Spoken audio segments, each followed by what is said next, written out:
Tyler Robert Byrne, a 29-year-old rail worker, lost his life on February 9, 2021, while on duty near Surbiton station in southwest London. He was part of a team tasked with replacing a section of track, a routine operation in railway maintenance.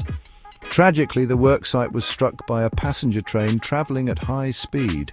The incident resulted in Byrne's untimely death, shaking the rail industry and prompting a thorough investigation into the circumstances that led to this tragedy. This incident serves as a stark reminder of the paramount importance of workplace safety, particularly in high-risk environments like railway maintenance.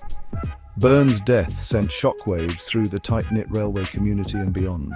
It brought to light the often overlooked risks that rail workers face daily.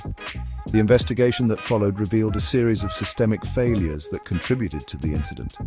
These failures, deeply ingrained in safety practices and risk management, painted a picture of an industry grappling with preventable hazards.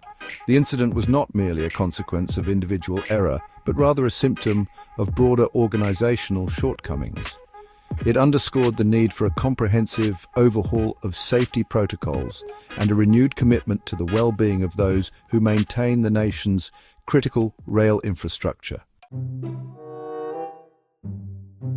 The investigation into the incident revealed a chilling lack of safety measures. The worksite, situated on a sharp curve with limited visibility, was deemed inherently dangerous.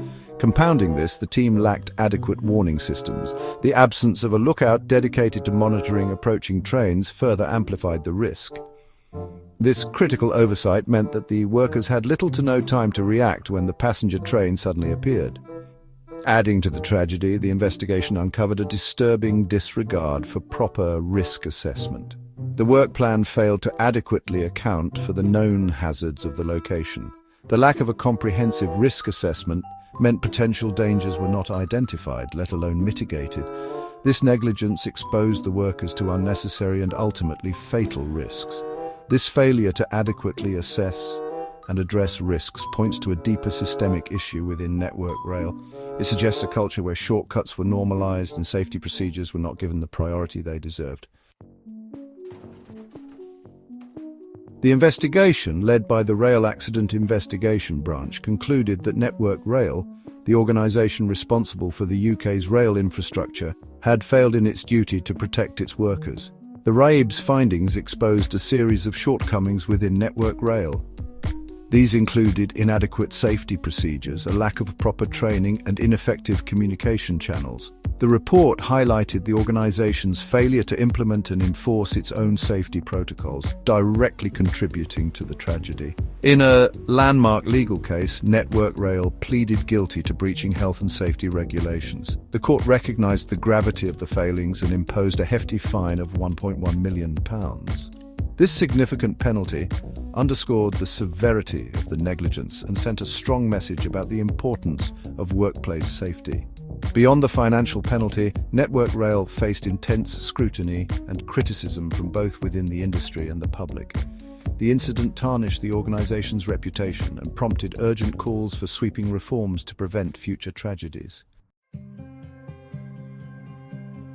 The tragic death of Tyler Byrne serves as a stark reminder of the high cost of neglecting safety. The incident forced a long overdue reckoning within the rail industry, prompting a complete overhaul of safety protocols.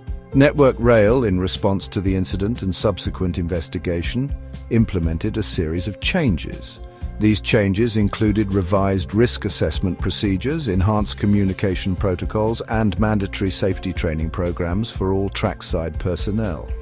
The incident highlighted the importance of a safety-first culture, where every worker feels empowered to raise concerns and prioritize their well-being. The tragedy brought to light the critical need for robust safety measures, thorough risk assessments, and clear communication within railway maintenance teams. The lessons learned from this tragedy extend beyond the rail industry, serving as a crucial reminder for all industries to prioritize worker safety.